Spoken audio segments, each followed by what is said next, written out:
You've probably heard the saying that history is his story. But what about her story? For centuries, the lives of Africa's most powerful queens haven't just been forgotten, they've been intentionally buried.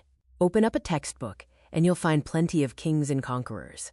But the warrior queens who led vast armies and built mighty empires, they've been almost completely silenced. Well, today, we're breaking that silence.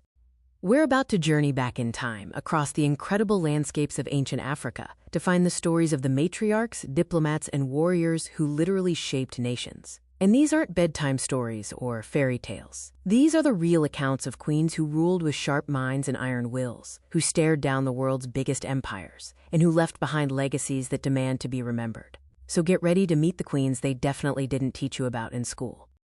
Our first story kicks off in the ancient kingdom of Kush, in what's now Sudan, during the 1st century BCE.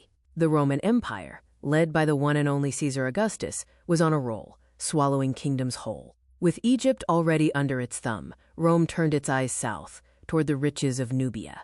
But they had no idea who was waiting for them. Her name was Kandake Amanirenas.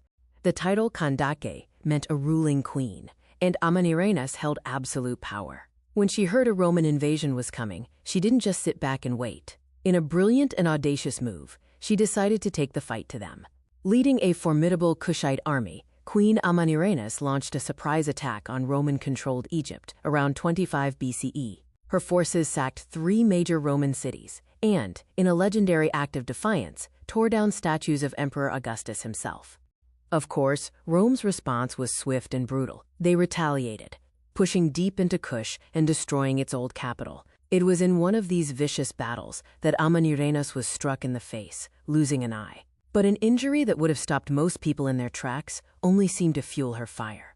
Partially blinded, she returned to lead her army, locking Rome into several more years of relentless warfare. Then, after 3 years of intense fighting, something incredible happened. The Kushites, through sheer grit, fought the most powerful military on the planet to a standstill. Around 22 or 21 BCE, Emperor Augustus agreed to a peace treaty, one that was surprisingly favorable to Kush.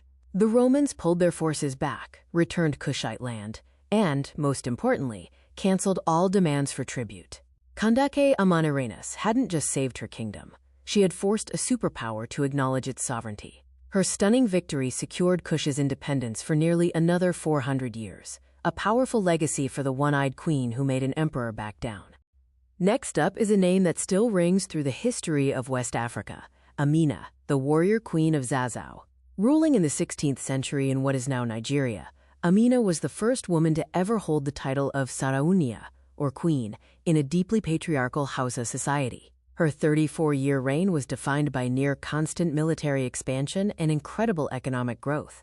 From a young age, Amina was immersed in warfare and politics. By the time she ascended the throne, she was already a feared and respected military strategist. And she wasn't some distant commander. Legends say she personally led her 20,000-strong army into battle on horseback. Her goal was simple: expand Zazzau's territory and power. Oral traditions hold that she conquered the major cities of Kano and Katsina and extended her kingdom's borders all the way to the sea. But Amina wasn't just a conqueror. She was a brilliant builder. One of her most enduring legacies is the network of massive earthen walls she had built around her cities and military camps. Known as Ganuwar Amina, or Amina's Walls, these fortifications were a testament to her authority and defensive genius. Incredibly, parts of these walls are still standing today. By controlling huge territories, Amina also controlled the profitable trade routes connecting West Africa to major markets in Egypt and Mali, bringing unheard-of wealth to her kingdom. Always innovating, she introduced metal armor, including iron helmets and chainmail, to her army, making her forces even more dominant. Queen Amina's legacy is one of pure strength and leadership, proving that a woman could not only rule, but become one of the most powerful leaders in her nation's history. Our third queen was a master of resistance, a razor-sharp diplomat, and a relentless warrior who fought for decades to protect her people from the horrors of the slave trade. Her name is Nzinga Mbande, queen of the Ndongo and Matamba kingdoms in 17th century Angola. Nzinga's life was shaped by one thing: the constant encroachment of the Portuguese, who were determined to dominate the region and expand the transatlantic slave trade. When her brother died in 1624, Nzinga took the throne, assuming the title of Ngola, a term usually reserved for men, and kicked off a nearly 40-year struggle for her kingdom's survival.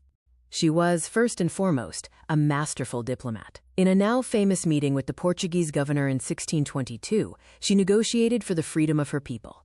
When the governor failed to offer her a chair, signaling disrespect, she had one of her servants get on all fours to serve as her seat, instantly leveling the playing field. But her diplomacy was always backed by military steel. When the Portuguese betrayed their treaties, Nzinga led her people in a decades-long guerrilla war, using hit-and-run tactics to disrupt Portuguese operations.